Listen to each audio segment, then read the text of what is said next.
Today I'm showing you 5 things that pros do that you probably haven't picked up. Hopefully after today's short video you can learn some of these tips I'm about to share with you. A lot of these tips are things I've picked up from pros like Polarize, Peterbot and Clicks. And first on the list is diagonal box fighting. It's exactly as it sounds. You make 2 boxes in front of the enemy and take their wall from cover from a diagonal box.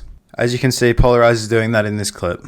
The reason you'd want to do diagonal box fighting is to prevent your enemy running out, and that way you can pickaxe from a safe angle and you have a lot more cover, so you can play back, and if you can have more space, if he runs out to try get in your face, you have more space to take a shot and you can make more boxes behind you.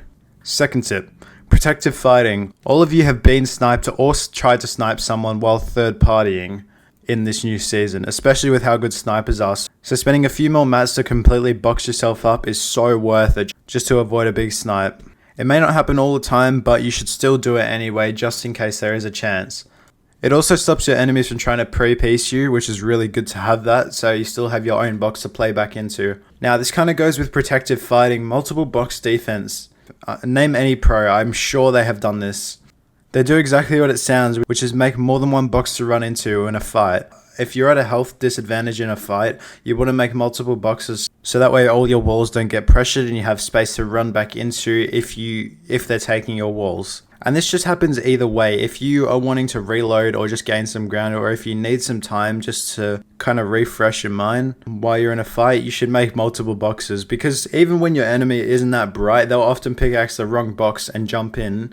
And if they've jumped in your box, that's a really big advantage. So you'd want to have this tip under your belt. Certain playstyles based on weapons. If you're using the auto shotgun this season, you want to close space and get in your opponent's face to deal the most damage, as it's a really rapid fire gun, roughly 100 damage when you're in someone's face, and it can just get you really good kills quickly. However, if you're using a hammer pump, you want to play more protective angles and play from 1 or 2 tiles away.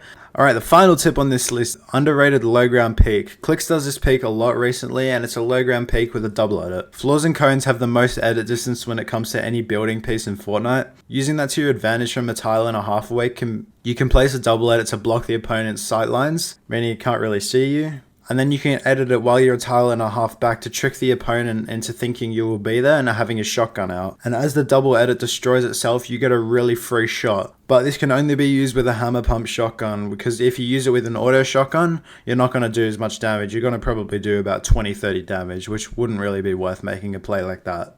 These are 5 simple tips that pros did, and hopefully you can pick some of these up. Like and sub if you want to push this out to others, and I'll see you again soon.